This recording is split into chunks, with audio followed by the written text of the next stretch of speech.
आदाब नाज़रीन, तेलंगाना एक्सप्रेस में आपका इस्तकबाल है। मैं हूं हसन इरफान। सबसे पहले एक नजर आज की हम सुर्खियों पर।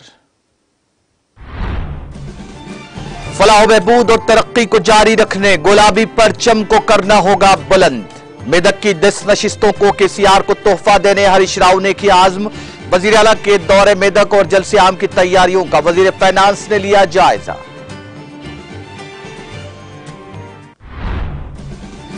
सोशल मीडिया के जरिए लोगों को निशाना बनाने, नक्शे अमन का खतरा पैदा करने वालों की अब खैर नहीं।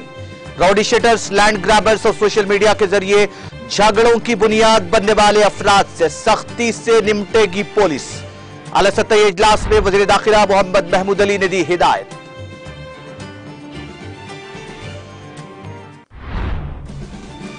अपोजिशन की कोशिशों के बावजूद तेलंगाना में बीआरएस आएगी बरसर इख्तिदार, रियासती वजीर दयाकर राव ने किया दावा।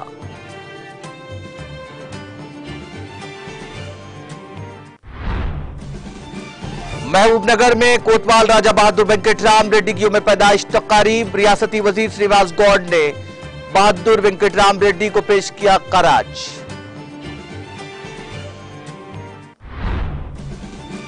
बीजेपी ने कानून साज इदारों में खवातीन को 2 बार रिजर्वेशन देने का वादा करके दिया धोखा। बीआरएस रुकन कानून साज काउंसिल के कविता का बीजेपी पर इल्जाम।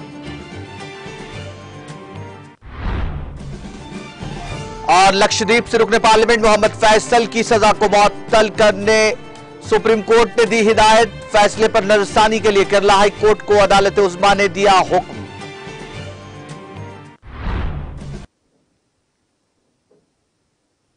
और अब खबरें तफसील से। वजीर सेहत और फाइनेंस हरीश राव ने कहा कि अपोजिशन पार्टियां वजीर आला केसीआर की हिकमत अमली से खुश नजर नहीं आ रही हैं। वजीर आला केसीआर के कल मेदक के दौरे के पेश नजर उन्होंने मेदक में जलसियाम और दीगर इफ्तिताई तकारीब के इंतजामात का जायजा लिया और ओहदेदारों को मुख्तलिफ तजावीज दी। इस मौके पर वजीर हरीश राव ने मेदक एमएलए कैंप ऑफिस में मीडिया से बात की। उन्होंने कहा कि बीआरएस उम्मीदवारों के ऐलान के बाद पहली मीटिंग नए जोश जज्बे के साथ होगी। केसीआर की हिकमत अमली की किसी को तवक्को नहीं थी। उम्मीदवारों के ऐलान से अपोजिशन नाराज हो रही है। उन्होंने वाज़ेह किया कि वो मेदक में 10 में से 10 सीटें जीतकर वजीर आला केसीआर को जीत का इनाम देंगे। उन्होंने कहा कि वजीर आला केसीआर मेदक टेकदारों को भी पेंशन देने का प्रोग्राम शुरू करेंगे। इसके अलावा वो दोपहर में यहां माजूरों को 4016 रुपए की बढ़ती हुई पेंशन भी फराहम करेंगे। बीआरएस के दौरे हुकूमत में मेदक की शक्ल बदल गई। उन्होंने याद दिलाया कि किसी सियासी जमात ने एक ही बार में इतनी बड़ी तादाद में उम्मीदवारों का ऐलान नहीं किया। कांग्रेस के पास कोई लीडर नहीं है, बीजेपी के पास कोई कैडर नहीं है। वजीर हरीश राव ने कहा कि जिंदगी के तमाम शोबों से ताल्लुक रखने वाले नौजवान और तलबा बड़े पैमाने पर बीआरएस के लिए मसरत का इजहार कर रहे हैं। उन्होंने वाज़ेह किया कि फलाह बहबूद और तरक्की को जारी रखने के लिए गुलाबी परचम को बुलंद करना होगा। उन्होंने कहा कि बीजेपी तेलंगाना स्कीमों की नकल करके पूरे मुल्क में उसे नाफिज कर रही है। हरीश राव ने याद दिलाया कि मरकज ने जात के पेशों को 1 लाख रुपए की माली इमदाद फराहम करने की स्कीम को भी नकल किया है। उन्होंने कहा कि अगर हम 1 लाख रुपए मुकम्मल तौर पर मुफ्त फराहम करते हैं तो मरकज उसे कर्ज की सूरत में देगा। बीआरएस और बीजेपी में यही फर्क है। कबल वजीर हरीश राव ने ओहदेदारों के साथ वजीर आला के दौरे के इंतजामात का मुआयना किया। मेदक में integrated collectorate, superintendent of police office, BRS party office का दौरा किया और पुलिस R&B अवामी नुमाइंदों और ओहदेदारों के साथ जायजा इजलास मुनक्किद किया। वजीर हरीश राव ने वजीर आला के जलसे की तैयारियों का जायजा लिया। उन्होंने हुक्म दिया कि इस बात को यकीनी बनाने के लिए तमाम जरूरी इंतजामात किए जाए कि कहीं भी कोई परेशानी न हो। वजीर के साथ मुकामी रुकन असेंबली पद्मा देवेंद्र रेड्डी, रुकन पार्लियामेंट कोत्ता प्रभाकर रेड्डी और दीगर मौजूद थे। నమస్కారం। రేపు గౌరవ ముఖ్యమంత్రి కేసీఆర్ గారు మెదక్ జిల్లాకు రాబోతా ఉన్నారు। రేపు మన జిల్లా కేంద్రంలో నూతనంగా నిర్మించుకున్న ఇంటిగ్రేటెడ్ డిస్ట్రిక్ట్ ఆఫీస్ కాంప్లెక్స్ ను, జిల్లా ఎస్పీ కార్యాలయాన్ని, పార్టీ ఆఫీస్ ను ప్రారంభించబోతా ఉన్నారు। గౌరవ ముఖ్యమంత్రి గారు రోడ్డు మార్గంలో హైదరాబాద్ నుంచి బయలుదేరి గుమ్మడిదల, నర్సాపూర్, కౌడిపల్లి మీదుగా మెదక్ పట్టణానికి రాబోతా ఉన్నారు।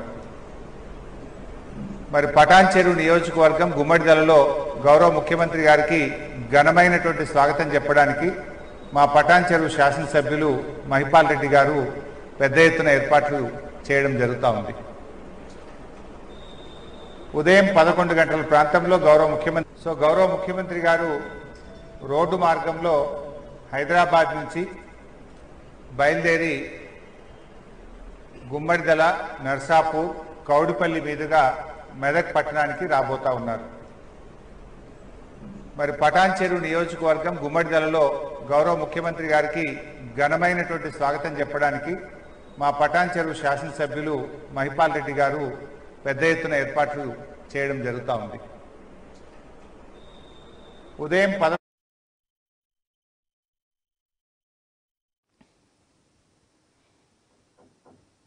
सोशल मीडिया के जरिए लोगों को निशाना बनाने और आवाम को दहशतजदा करते हुए नक्श अमन का खतरा पैदा करने वालों की अब खैर नहीं है। वजीर दाखिला मोहम्मद महमूद अली ने इस जिम्मन में प्रिंसिपल सेक्रेटरी महकमा दाखिला doctor Jitendra, director general police Anjani Kumar, commissioner police C B Anand और मुतालिका डीसीपी और एसीपी के साथ एक आला सतही इजलास तलब करते हुए इस बात की हिदायत जारी की कि वो ऐसे रोडिशेटर्स, लैंड ग्रैबर्स और सोशल मीडिया के जरिए झगड़ों की बुनियाद बनने वाले अफराद की सरकूबी करें। खासतौर पर पुराने शहर में इस तरह के अफराद और सरगर्मियों पर कड़ी नजर रखें। इस जिम्मन में बारकस, मैदान देवपल्ली और दीगर हसास इलाकों की निशानदेही की गई है। वजीर दाखिला मोहम्मद महमूद अली ने कहा कि तेलंगाना पुलिस फ्रेंडली जरूर है, लेकिन उन लोगों के साथ फ्रेंडली है जो कानून की पासदारी करते हैं और एक बाइज्जत शहरी की हैसियत से जिंदगी गुजारते हैं, लेकिन जिनका मामूल रोजमर्रा झगड़ों और तनाज़ात होता है और उसके जरिए समाज में जराइम पैदा होते हैं, ऐसे अफराद के खिलाफ पुलिस उनके साथ सख्ती से निपटेगी। रात के औकात में नशावर चीजों के इस्तेमाल करने या उनको फरोख्त करने वालों पर भी कड़ी नजर रखने की वजीर दाखिला ने महकमा पुलिस के अहदेदारों को हिदायत दी।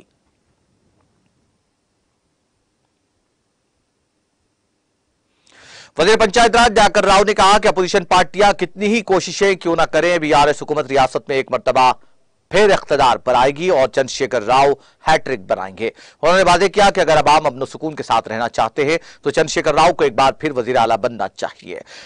एराबली दयाकर राव ने यादाद्री मंदिर के बाहर मीडिया से बात करते हुए कहा कि चंद्रशेखर राव जिन्होंने पुरअमन तहरीक के जरिए तेलंगाना हासिल किया, रियासत को तमाम शोबों में तरक्की दी है और तेलंगाना मुल्क के लिए एक मिसाल बन गया है। उन्होंने कहा कि अवाम ने वजीर आला के चंद्रशेखर राव और बीआरएस हुकूमत की कारकर्दगी की सताइश की है।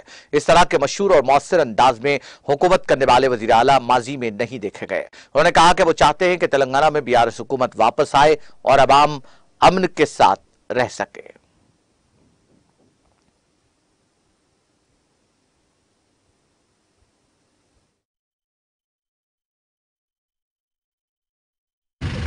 టికెట్ అనౌన్స్ చేసిండ్రు, జాబ్ కూడా అనౌన్స్ చేసిండ్రు.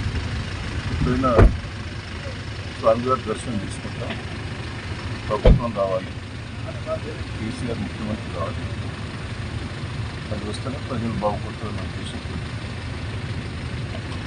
ఆలోచించి ఆశీర్వాదం తీసుకుంటారు.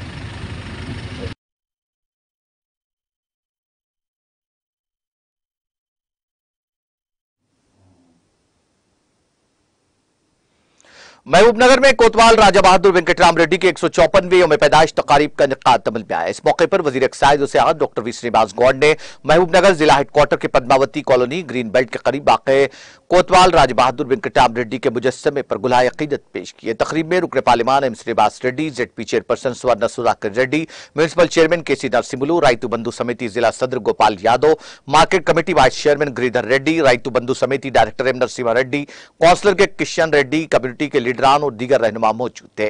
इस मौके पर खिताब करते हुए रियासती वजीर श्रीनिवास गौड़ ने कहा कि यह हम सब के लिए फख्र का बाइस है कि राजा बहादुर वेंकटराम रेड्डी एक अजीम मुंतजिम इस जिले में पैदा हुए, जिन्होंने हैदराबाद पुलिस कमिश्नर की हैसियत से हमारे जिले को शोहरत दिलाई और कहा कि रेड्डी हॉस्टल के जरिए बहुत से लोगों को इस्तेफादा करने का सहरा अनजानी के सर जाता है।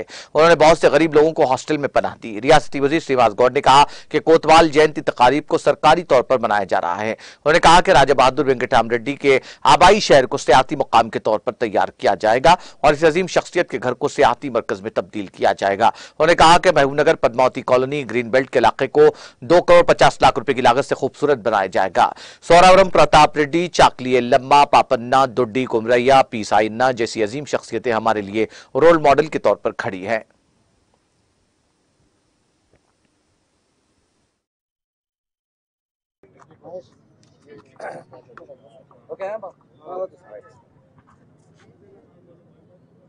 రాజా బహదూర్ వెంకటరామరెడ్డి గారి 155వ జయంతి సందర్భంగా ఇక్కడ వచ్చినటువంటి మా పెద్దలకు, మా చైర్మన్ గారికి, జడ్పీ చైర్మన్ గారికి, మా ఎంపీ గారికి, శ్రీనివాస్ రెడ్డి గారికి, మల్లాస్ రెడ్డి గారికి, ధనంజయ రెడ్డి గారికి, మా రెడ్డి సేవా సంఘం ఇంద్రసేన రెడ్డి గారికి, రాజేంద్ర రెడ్డి గారికి, market vice chairman Giridhar Reddy గారికి, గోపాల్ యాదవ్ గారికి, రైతు సంఘం అధ్యక్షులు మున్సిపల్ చైర్మన్ గారికి, ఉదయశ్రీ గారికి, అందరికి పేరు పేరు నమస్కారం. రాజా బహదూర్ వెంకటరామరెడ్డి గారు మన జిల్లాలో పుట్టినందుకు ఈ జిల్లా ప్రజలందరూ కూడా గర్వపడాల్సిన అవసరం ఉంది. ఒక మంచి అధికారిగా పేరు తెచ్చుకొని హైదరాబాద్ పోలీస్ కమిషనర్గా వ్యవహరించి గొప్ప సంస్కరణలు తీసుకొచ్చి ఆ మహనీయుడు ఒక పరిపాలన దక్షతనే కాదు, పరిపాలననే కాదు, ఒక సంఘ సేవలో కూడా ఒక పేరు తెచ్చినటువంటి వ్యక్తి. తెలంగాణలో చదువుకోవాలి, పిల్లలు బాగుపడాలని హైదరాబాద్ నడిబొడ్డున రెడ్డి హాస్టల్ స్థాపించి కేవలం ఒక రెడ్డిలనే కాకుండా పేదలను కూడా చదివించి వేల మందిని, లక్షల మందిని ప్రయోజనాలు చేసి దేశ విదేశాల్లో ఎంతో మంది స్థిరపడి గొప్ప గొప్ప చదువులకు కారకమైనటువంటి వ్యక్తి ఆ రాజా బహదూర్ వెంకటరామరెడ్డి గారు. ఆయన స్ఫూర్తిగా తీసుకొని చాలా మంది కూడా ఈరోజు ఎవరు హాస్టల్ పెట్టినా, ఏ హాస్టల్, మున్నూరు కాపు హాస్టల్ పెట్టినా, గౌడ హాస్టల్ పెట్టినా, ఎవరు పెట్టినా కూడా ఆయన ఆదర్శంగా తీసుకొని మిగతా వాళ్ళకు కూడా పేదలను చదివిపియాలి, అప్పుడే మనకు గౌరవం దక్కుతుంది, మన జాతికి గౌరవం దక్కుతుంది అని ఆయన స్ఫూర్తితోనే ఈరోజు అనేక హాస్టళ్ళు. సురవరం ప్రతాప్ రెడ్డి గారు వారు హాస్టల్ నిర్వహించి మరి ఇద్దరు మహనీయులు ఈ జిల్లాలో పుట్టినందుకు మనం గర్వపడాలి. కౌలు లేరన్నప్పుడు కౌలు ఉన్నారని తెలియజెప్పినటువంటి మహావీరుడు సురవరం ప్రతాప్ రెడ్డి గారు. మొన్ననే బషీర్బాగ్ ప్రెస్ క్లబ్ కూడా లాస్ట్ ఇయర్ మేము మాట ఇచ్చి ప్రెస్ క్లబ్ మొత్తం కూడా ఆధునీకరణ చేసి మొన్ననే ఇనాగరేషన్ చేయడం జరిగింది. మరి రాజా బహదూర్ వెంకటరామరెడ్డి గారు కూడా వారి పేరు మీద పోలీస్ అకాడమీని ఏర్పాటు చేయడం, జయంతి ఉత్సవాలను అధికారికంగా జరుపుకోవడం, వారిని ఆదర్శంగా తీసుకొని మరి వారిలాగా అధికారులు పనిచేయాలి, కేవలం ఉద్యోగం చేయడం కాదు, సమాజ సేవ చేయాలి, సమాజ సేవ ద్వారా చిరస్థాయిగా మన పేరు నిలిచిపోతుంది అని చెప్పి మరి ఇప్పటికి కూడా ఎంతోమంది పేదవాళ్లకు ఆశ్రయం ఆయన కట్టినటువంటి రెడ్డి హాస్టల్, ఎంతోమంది ఉన్నత చదువు చదువుకోవడానికి ప్రయోజకులు కావడానికి ఈరోజు దేశంలో, రాష్ట్రంలోని అతిపెద్ద హాస్టల్ అది. అంత పెద్ద హాస్టల్ కట్టాలని ఆలోచన రావడం, పేదలను చదివించడం, ప్లస్ అనేక రకాల సంస్కరణలు తేవడం అనేది నిజంగా చాలా గొప్ప విషయం.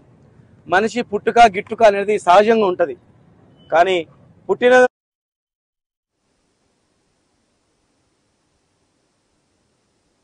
रुकन कानून काउंसिल के कविता ने बीजेपी के रियासती सदर जी किशन रेड्डी और कांग्रेस के रियासती सदर रेवंत रेड्डी की वजीर आला केसीआर की जानिब से असेंबली इंतखाबात के लिए पार्टी उम्मीदवारों के ऐलान के बाद तनकीद करने पर ट्विटर पर अपने शदीद रद्दअमल का इजहार करते हुए कहा कि मरकजी वजीर किशन रेड्डी और कांग्रेस रुकने पार्लियामान रेवंत रेड्डी के बयानात को महज बयानबाजी करार दिया।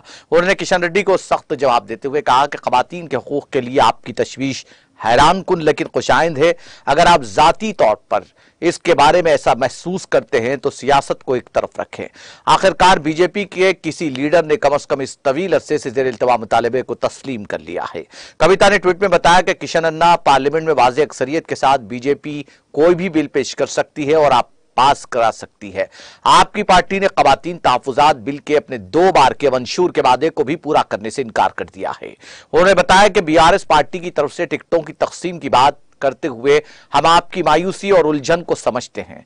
आप हमारे उन उम्मीदवारों का शिकार करने के मुंतजिर थे जिन्हें टिकट फराहम नहीं किया गया। कविता ने बीजेपी के रियासती सदर को मशवरा दिया कि बराए करम अपने सियासी अदम तहफ़्फ़ुज़ को खवातीन की नुमाइंदगी से मत जोड़ें। कविता ने कौमी और रियासती दोनों सतहों पर खवातीन की नुमाइंदगी बढ़ाने के लिए वज़ीर आला केसीआर की हिमायत पर भी रोशनी डाली। उन्होंने कहा कि केसीआर का मानना है कि आईनी हक के बगैर बल्दियाती इदारों की तरह जो अब 14 लाख खवातीन को नुमाइंदगी का मौका फराहम करते हैं, रियासती मुक़न्नना और पार्लियामेंट में खवातीन के तहफ़्फ़ुज़ात मुमकिन नहीं। साबिक़ एमपी ने याद दिलाया कि चीफ मिनिस्टर केसीआर ने पार्लियामानी नशिस्तों की तादाद बढ़ाने और उनमें से 1/3 खवातीन लीडरों के लिए मुख्तस करने की तजवीज़ पेश की, जिसने इस मकसद के लिए हकीकी अज़्म का इजहार किया। कविता ने कहा कि बीआरएस पार्टी ने बीजेपी की तरह सिर्फ जुमलाबाजी नहीं की। बीआरएस कायद ने कहा कि वो खवातीन की नुमाइंदगी के मसले पर किशन रेड्डी की राय सुनना और देखना चाहती है कि बीजेपी टिकटों की तकसीम के मामले में क्या मौक़िफ़ इख्तियार करती है और वो इसी तरह कांग्रेस और दीगर पार्टियों का फैसला भी देखेंगी। उन्होंने कहा कि किसी मसले को लेकर खामियों की सियासत करने से उन तमाम सियासी जमातों के इरादों का पर्दाफाश होगा जो मुल्क के अवाम की उमंगों की नुमाइंदगी करते हैं, जो कभी पूरी नहीं होती हैं। खासतौर पर ऐसी जमात जो अपनी जबरदस्त अक्सरियत पर फख्र करती रही है लेकिन ख़वातीन को मसावी मुकाम देने के लिए कुछ नहीं करती।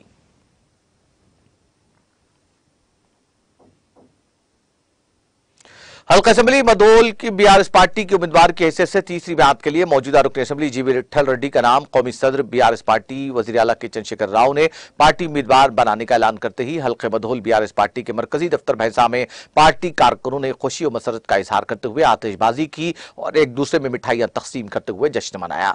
याद रहे कि हल्के में पिछले एक माह से मौजूदा रुकन असेंबली को टिकट न मिलने की अफवाहों का बाजार गर्म था, लेकिन चीफ मिनिस्टर केसीआर और केटीआर ने उन पर भरोसा करते हुए हल्का असेंबली मधोल से पार्टी उम्मीदवार मुकर्रर किया। मुत्तहिदा आदिलाबाद जिले से गुज़िश्ता 2018 के आम इंतखाबात में हल्का असेंबली मधोल से टीआरएस पार्टी उम्मीदवार के हैसियत से विट्ठल रेड्डी ने 43,000 वोटों की अक्सरियत हासिल करते हुए जीत दर्ज की थी। इस मौके पर साबिक रुकन बल्दिया मुरली गौर, सीनियर कायद बिलास गादेवार, टाउन सदर फारूक अहमद सिद्दीकी, साबिक नायब सदर नशीन एएमसी कृष्णा के अलावा पार्टी कारकुनों की कसीर तादाद मौजूद थी।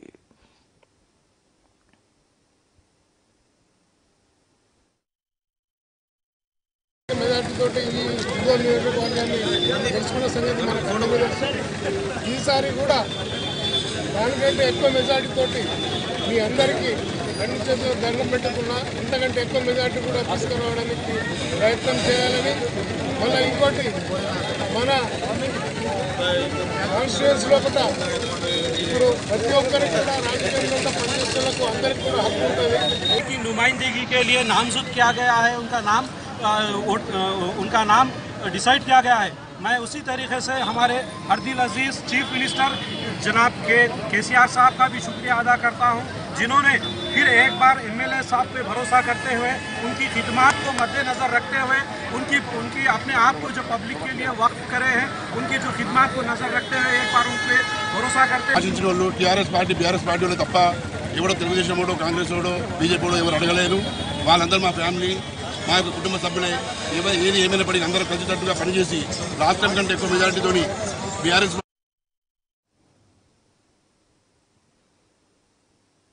निर्मल के जिले भैंसा में पहली बार अवामी सहूलत के लिए जीवन दान वॉलंटरी ब्लड बैंक का क़याम अमल में आया, जिसकी इफ्तिताई तकरीब शहर के मशहूर डॉक्टर दामोदर रेड्डी और मुफ्ती अब्दुल गनी कासमी के हाथों अंजाम दी गई। जीवन दान वॉलंटरी ब्लड बैंक कायम करने का मकसद थैलेसीमिया के मरीजों के लिए खून का अतिया देकर उनकी जान बचाना है। इस मौके पर डॉक्टर रामकृष्ण गौड़ ने मीडिया से बात करते हुए कहा कि एक बूंद खून का खतरा किसी की जान बचा सकता है, लिहाजा नौजवान नस्ल को समाजी खिदमत के तौर पर आगे आते हुए खून का अतिया देने का मशवरा दिया जाता है ताकि उनके दिए हुए खून से किसी की जिंदगी को बचाया जा सके। इस ब्लड बैंक के क़याम से पहले मुकामी अवाम निर्मल, निजामाबाद और नांदेड़ में मौजूद ब्लड बैंक से खून लाया करते थे, लेकिन अब जीवन दान वॉलंटरी ब्लड बैंक की 24 घंटे खिदमत मुकामी अवाम के लिए दस्तियाब रहेगी, जिससे इस्तेफादा हासिल करते हुए खून हासिल किया जा सकता है। इस मौके पर समाजी कारकुनों हमारा सहारा यूथ के रियासती सदर अयूब अहमद ने कहा कि समाज में हर तबके का एक मजहबी नाम होता है, लेकिन खून का दान देकर किसी को जीवन दान देना समाज में एक इंसानियत का अहम पैगाम देना है, जिसकी जिंदा मिसाल यह है कि इंसानियत अभी जिंदा है। शहर भैंसा में जीवन दान वॉलंटरी ब्लड बैंक का क़याम अंजाम देने पर मैं इस ब्लड बैंक के फाउंडर किरण और भैंसा शाख के जिम्मेदार गोपी को मुबारकबाद पेश करता हूँ, जिन्होंने रियासती सतह पर भैंसा शहर में अपने इदारे का नवा ब्रांच कायम किया है। इस मौके पर टाउन सदर फारूक अहमद सिद्दीकी, डॉक्टर अनिल यादव, HEO कलीमुद्दीन के अलावा आवाम की कसीर तादाद ने शिरकत की।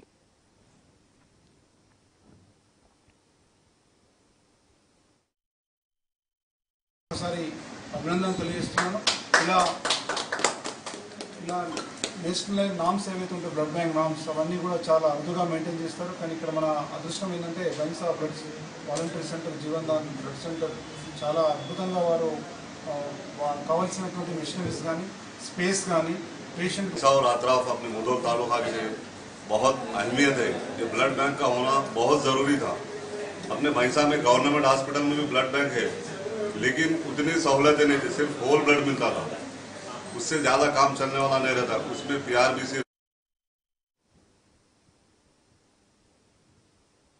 महकमा मौसमियात ने कहा कि तेलंगाना में आइंदा पीर तक बाज़ मकामात पर हल्की ता औसत या फिर गरज चमक के साथ बारिश का इम्कान है। अपनी रिपोर्ट में महकमे ने कहा कि रियासत में जुनूब मगरिब मानसून कमजोर हो गया है। गुज़िश्ता 24 घंटों के दौरान तेलंगाना में बाज़ मकामात पर बारिश हुई है।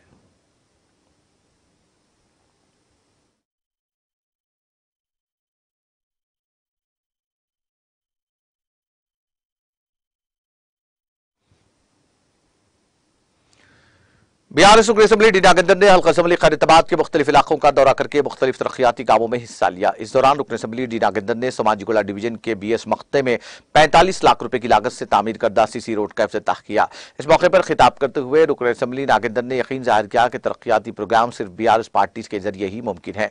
इस दौरान BS मख्ता में हुकूमत तेलंगाना की जानिब से शुरू करदा गृह लक्ष्मी स्कीम पर शऊर बेदारी प्रोग्राम का इनेकाद अमल में आया, जिसमें रुकन असम्बली नागेंद्र ने मेहमान खुसूसी की हैसियत से शिरकत की। इस मौके पर खिताब करते हुए रुकन असम्बली ने मशवरा दिया कि जो भी मुस्तहिक और अहल हैं वो इस मौके पर भरपूर इस्तेफादा करे। इसके अलावा रुकन असम्बली ने 1 करोड़ 10 लाख रुपए की लागत से सीवरेज पाइपलाइन के कामों का आगाज किया। इस मौके पर रुकन असम्बली ने कहा कि BRS पार्टी आइंदा इंतखाबात में हैट्रिक करेगी। इस मौके पर मुकामी डिवीजन कॉर्पोरेटर व GHMC standing committee member Vanam Sangeeta, Srinivas Yadav, division सदर हमीद, जनरल सेक्रेटरी नागर राजू, जाकिर हुसैन और दीगर ने शिरकत की।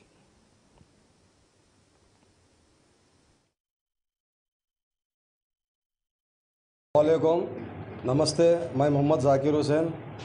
मैं तमाम मख्ते मदार साहब वालों का शुक्रिया अदा करता हूं जो आज जो सो हमारे दानम नागेंद्र साहब हरदिल अजीज़ खैरताबाद कॉन्स्टिट्यूंसी MLA जो हमारे आज अंसार मस्जिद के पास सेवरेज लाइन का इनाग्रेशन करें। 1 करोड़ के ऊपर का जो सो बजट से जो सो काम हो रहा और आज उसका इनाग्रेशन हो गया। इंशाल्लाह बहुत जल्द से जल्द काम भी चालू हो जाएगा और जितने भी लोग इस काम में जो सो आज शिरकत करें मैं सबका शुक्रिया अदा करता हूं और मैं तमाम से अपील करता हूं कि अब 2 महीने के बाद जो सो इलेक्शन आने वाला है, इलेक्शन होने वाला है। मैं आप लोगों से गुजारिश करता हूं, तमाम माइनॉरिटीज़ भाइयों से, तमाम मेरे हिंदू भाइयों से, सबसे कि बिहार रुकन असम्बली टी राजैया ने स्टेशन गनपुर असम्बली हल्के से पार्टी टिकट न मिलने पर पार्टी कारकुनों और उनके चाहने वालों से मिलकर ज़ारो खतार रो पड़े। उन्होंने कैंप ऑफिस में कारकुनों से मुलाकात की। इस दौरान अंबेडकर मुजस्समे के सामने बैठकर उनकी मौत पर सोग मनाया। इस मौके पर कारकुनों ने राजैया के हक में नारे लगाए। रुकन असम्बली को देखकर कुछ लोगों ने आंसू भी बहाए। उन्हें तसल्ली देते हुए MLA भी जज्बाती हो गए और रोते हुए अपना दर्द जाहिर किया। राजैया ने अपने दुख का इजहार किया कि उन्हें साजिशों से टिकट नहीं मिला। उन्होंने कहा कि वो चीफ मिनिस्टर चंद्रशेखर राव की तरफ से खींची गई लकीर को अबूर नहीं करेंगे। उन्होंने कहा कि वो वजीर आला KCR के वफादार हैं। राजैया ने कहा कि मैं हमेशा अवाम के साथ रहूंगा। मेरा मुस्तकबिल मेरे बड़े भाई वजीर आला KCR के हाथ में है।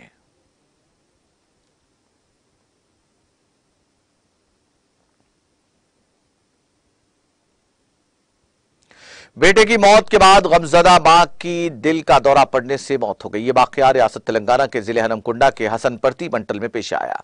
देवनापेट मंडल से ताल्लुक वाला 54 साला सदानंद गौड़ गुज़िश्ता कुछ दिनों से खराबी सेहत से मुतासिर था। उसे इलाज के लिए हैदराबाद के अस्पताल मुंतकिल किया गया, जहां जुमा की रात देर गए वो चल बसा। उसके दूसरे दिन आखिरी रसूमात अंजाम दी गई। बेटे की मौत के बाद से उसकी मां नरसम्मा, जिसकी उम्र 70 साल बताई गई है, गम में डूबी हुई थी। पीर की सुबह खातून की अचानक तबीयत बिगड़ गई। उसे अरकान खानदान ने इलाज के लिए वरंगल अस्पताल मुंतकिल किया। हॉस्पिटल मुंतकिली के दौरान रास्ते में ही खल्ब पर हमले के बाद उसकी मौत हो गई। एक ही घर में अंदरून 48 घंटे 2 अमवात से इस खानदान पर गम का पहाड़ टूट पड़ा। शामीरपेट इलाके में पेश आए सड़क हादसे में एक शख्स हलाक हो गया। यह हादसा उस वक्त पेश आया जब प्राइवेट बस के ड्राइवर ने उसका तवाजुन खो दिया और यह बस बाइक से टकरा गई। इस हादसे में बाइक सवार हलाक हो गया। हादसे के साथ ही बस में आग लग गई। महलूक की शनाख्त सिद्दीपेट जिले के रहने वाले संपत के तौर पर की गई है, जो यूजो फार्मा कंपनी में काम करता था। हादसा इतना शदीद था कि संपत मौके पर हलाक हो गया और इस वाक़े में बस मुकम्मल तौर पर जलकर खाकस्तर हो गई। वकाराबाद जिले के कुलका चरला में पुलिस ने 2 अफराद को गिरफ्तार कर लिया जो नकली अदरक लहसुन का पेस्ट फरोख्त कर रहे थे। पुलिस की जानिब से एक मुलजिम से की गई पूछताछ में पता चला कि उसने हैदराबाद के भानु प्रसाद नामी शख्स से यह अशिया खरीदी थी। पुलिस ने 270 किलोग्राम अदरक लहसुन का पेस्ट, 40 किलो लहसुन, 11 किलोग्राम साइट्रिक एसिड और लीमू नमक जब्त किया। पुलिस ने इस सिलसिले में दोनों के खिलाफ मामला दर्ज करके उन्हें अदालती तहवील पे दे दिया।